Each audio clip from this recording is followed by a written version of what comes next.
Hey there, and welcome back to my channel, Speak of Mental Health. I'm glad you're here today. We are going to be talking about safe sport.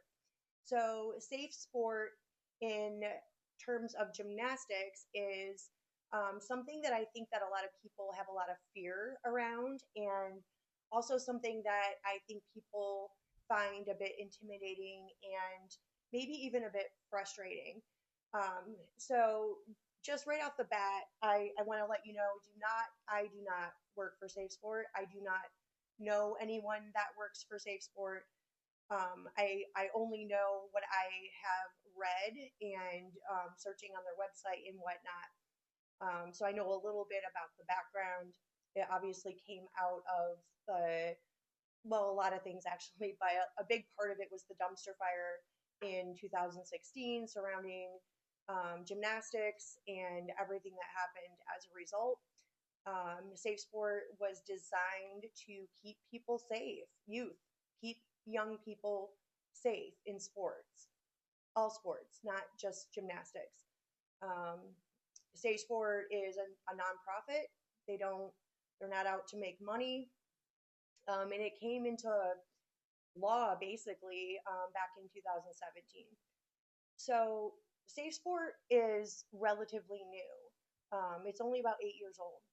So anytime something is brand new or something is being reworked, um, it's going to take a little bit of time to work out the kinks. Um, I think it came from a really good place, and it probably has a lot of growing pains and has over the years. And I'm sure that a lot of people are confused about like what the purpose is. I have heard some people, mostly on the coaching side of things, say that they're fearful of safe sport. And I mean, I don't know how many complaints safe sport gets.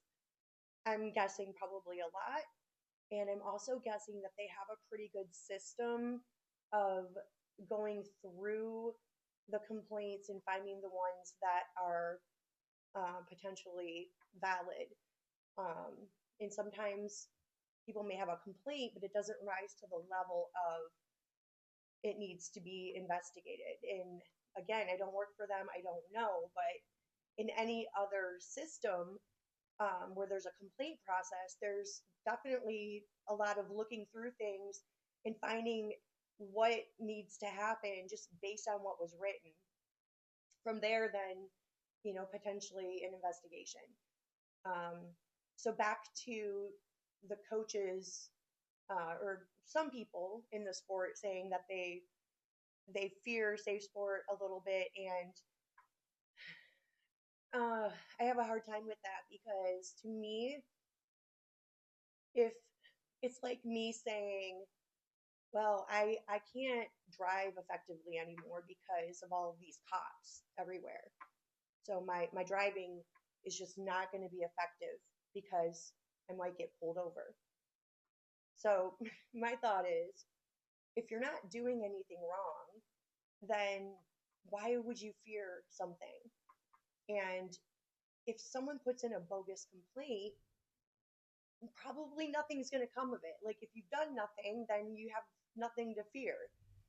I get it, that people fear new things or the unknown, understandable, but I kind of find that just ridiculous that someone would truly be afraid. Like if you really don't know if what you're doing is okay or not, like, that's not good.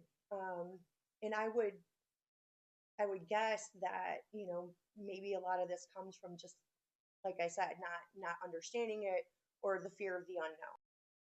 So from what I can tell, Safe Sport is geared at a lot of prevention techniques, getting some training on how to prevent things from happening in the first place. Um, I don't know much about their preventative programs or what they offer to different sports. And, we're talking all sports across, a whole bunch of levels. We're not talking about only elite gymnastics that are going to the Olympics. This is all youth sports. And I think it is written, something I read said it's very broadly written, so it can cover a lot of different things. Um, I really think at the end of the day, like, if we're not as adults being true role models and in doing things in a way that reflects a moral compass or a moral and ethical code, then maybe you really shouldn't be in the coaching business. And I think that there's a lot of people that really shouldn't. I mean, to be completely honest. And there's a lot of people who absolutely should, and they've never done anything even remotely close to some of these things that have been accused. So, it, in my opinion, from a therapist point of view, I think we need this checks and balances in sports, all sports. If we don't have it, then things happen, and there's no gatekeeper, there's no one watching, and there's no one that's able to really kind of put a stop to anything or even give some education. So a younger version of me was a coach, and a long time ago in a land far away, I was a coach for like a preteen. I wasn't the main coach; I was the helper coach. And I specifically remember during a warm up, the coach, the main coach, said to a little girl, probably about 10 years old, that she really needed to run, and she especially needed to run, as insinuating because she was a little bit overweight. I That stuck with me for all these years, and I'm thinking, this is before I had any training. It was before I was a social worker. I knew nothing except for what my own brain and my own heart knew just innately. And I just remember thinking, man, like, I don't agree with you saying that. Like, that, I don't know if that's stuck with that little girl or if she brushed it off. I have no idea. And, that's the type of thing. Like, if you're saying stuff and you have no concept of how that could be perceived by a child, then you really, really need to get some training. And, there's really no excuses anymore, in my opinion. So the training's out there. There's lots and lots of training. I offer training. There's training through USA Gymnastics. There's training.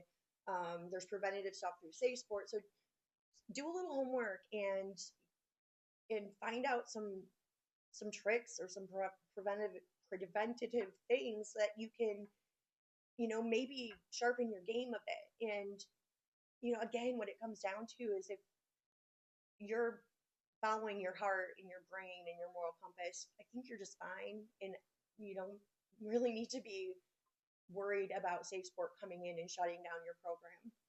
So that's really all I have today. Is just wanted to like touch on Safe Sport and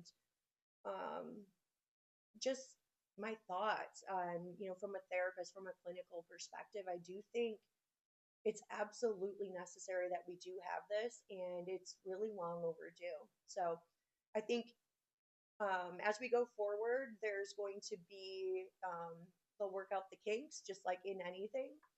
And I truly think it's good. So anyway, that's all I've got for today. I hope to see you again soon.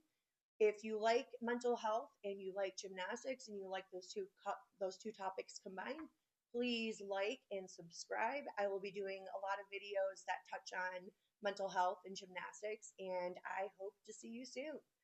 Take care.